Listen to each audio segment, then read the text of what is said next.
Mr. Collins was not a sensible man, and the deficiency of nature had been but little assisted by education or society, the greatest part of his life having been spent under the guidance of an illiterate and miserly father. And though he belonged to one of the universities, he had merely kept the necessary terms without forming at it any useful acquaintance. The subjection in which his father had brought him up had given him originally great humility of manner, but it was now a good deal counteracted by the self-conceit of a weak head living in retirement and the consequential feelings of early and unexpected prosperity. A fortunate chance had recommended him to Lady Catherine de Bourgh when the living of Hunsford was vacant, and the respect which he felt for her high rank and his veneration for her as his patroness, mingling with a very good opinion of himself, of his authority as a clergyman, and his rights as a rector, made him altogether a mixture of pride and obsequiousness, self-importance and humility. Having now a good house and very sufficient income, he intended to marry, and in seeking a reconciliation with the Longbourn family he had a wife in view, as he meant to choose one of the daughters if he found them as handsome and amiable as they were represented by common report.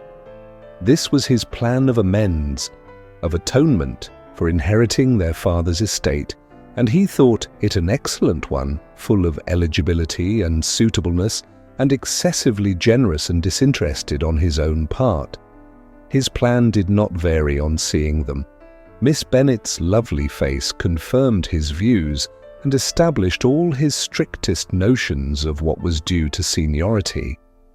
And for the first evening, she was his settled choice. The next morning, however, made an alteration, for in a quarter of an hour's tête-à-tête with Mrs. Bennet before breakfast, a conversation beginning with his parsonage house and leading naturally to the avowal of his hopes that a mistress for it might be found at Longbourn, produced from her, amid very complaisant smiles and general encouragement, a caution against the very Jane he had fixed on. As to her younger daughters, she could not take upon her to say. She could not positively answer, but she did not know of any prepossession. Her eldest daughter, she must just mention, she felt it incumbent on her to hint, was likely to be very soon engaged. Mr. Collins had only to change from Jane to Elizabeth, and it was soon done while Mrs. Bennet was stirring the fire. Elizabeth, equally next to Jane in birth and beauty, succeeded her, of course.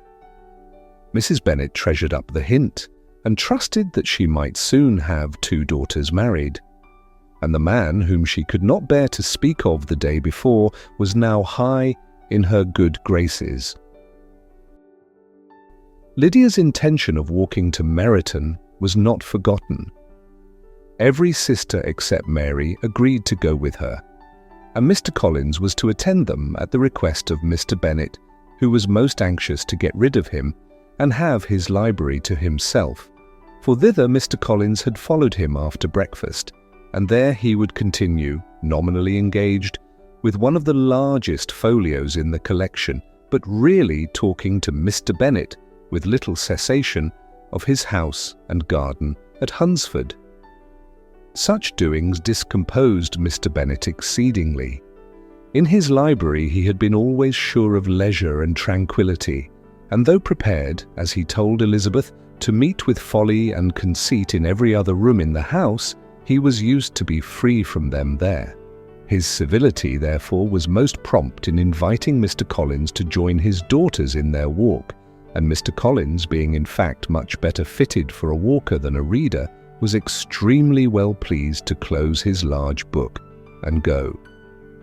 In pompous nothings on his side and civil assents on that of his cousins, their time passed till they entered Meryton. The attention of the younger ones was then no longer to be gained by him.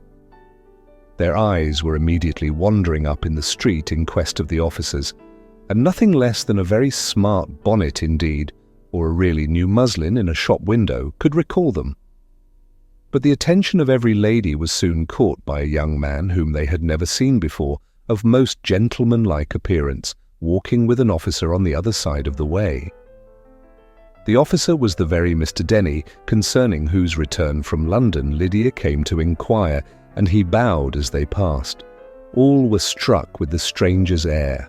All wondered who he could be, and Kitty and Lydia, determined, if possible, to find out, led the way across the street, under pretence of wanting something in an opposite shop, and fortunately had just gained the pavement when the two gentlemen, turning back, had reached the same spot.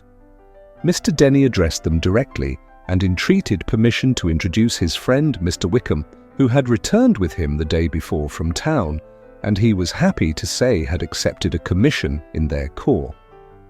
This was exactly as it should be, for the young man wanted only regimentals to make him completely charming. His appearance was greatly in his favour. He had all the best part of beauty, a fine countenance, a good figure, and very pleasing address. The introduction was followed up on his side by a happy readiness of conversation, a readiness at the same time perfectly correct and unassuming, and the whole party were still standing and talking together very agreeably when the sound of horses drew their notice, and Darcy and Bingley were seen riding down the street. On distinguishing the ladies of the group, the two gentlemen came directly towards them and began the usual civilities. Bingley was the principal spokesman, and Miss Bennet the principal object. He was then, he said, on his way to Longbourn on purpose to inquire after her. Mr. Darcy corroborated it with a bow and was beginning to determine not to fix his eyes on Elizabeth when they were suddenly arrested by the sight of the stranger, and Elizabeth, happening to see the countenance of both as they looked at each other, was all astonishment at the effect of the meeting. Both changed colour. One looked white, the other red. Mr. Wickham, after a few moments, touched his hat, a salutation which Mr. Darcy just deigned to return. What could be the meaning of it? It was impossible to imagine. It was impossible not to long to know.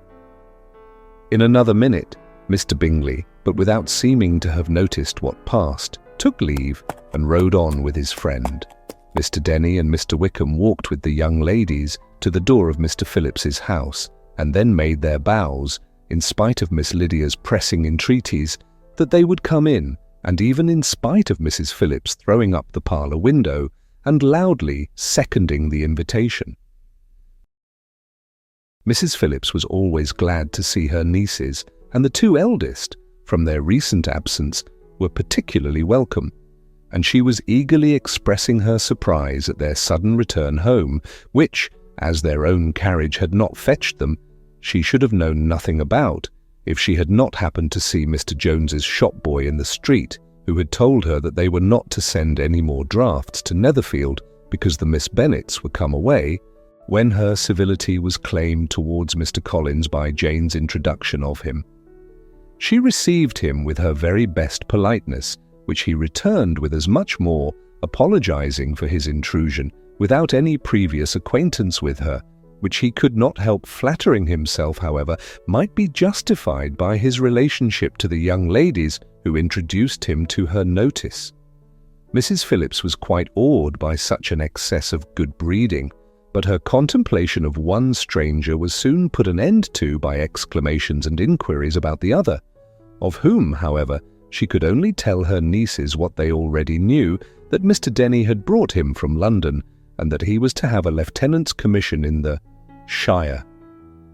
She had been watching him the last hour, she said, as he walked up and down the street, and had Mr. Wickham appeared, Kitty and Lydia would certainly have continued the occupation, but unluckily no one passed the window now except a few of the officers, who, in comparison with the stranger, were become stupid, disagreeable fellows. Some of them were to dine with the Phillipses the next day, and their aunt promised to make her husband call on Mr. Wickham and give him an invitation also, if the family from Longbourn would come in the evening. This was agreed to, and Mrs. Phillips protested that they would have a nice, comfortable, noisy game of lottery tickets, and a little bit of hot supper afterwards. The prospect of such delights was very cheering, and they parted in mutual good spirits. Mr. Collins repeated his apologies in quitting the room and was assured with unwearying civility that they were perfectly needless. As they walked home, Elizabeth related to Jane what she had seen pass between the two gentlemen, but though Jane would have defended either or both, had they appeared to be wrong, she could no more explain such behaviour than her sister. Mr. Collins, on his return, highly gratified Mrs. Bennet by admiring Mrs. Phillips's manners and politeness. He protested that except Lady Catherine and her daughter, he had never seen a more elegant woman, for she had not only received him with the utmost civility, but had even pointedly included him in her invitation for the next evening, although utterly unknown to her before. Something, he supposed, might be attributed to his connection with them, but yet he had never met with so much attention in the whole course of his life. All right, Riley, episode 15 gave us quite the introduction. Mr. Wickham has arrived, and things are definitely heating up. What's your take on this new character? Oh, Wickham? Yeah, let's talk about Mr. I'm so charming, you might forget to check my references Wickham. He's got that effortless, too good to be true energy, and Elizabeth is eating it up. Honestly, playing her in this episode, I just wanted to yell, "Girl, please don't fall for it." But well, we all make mistakes, don't we?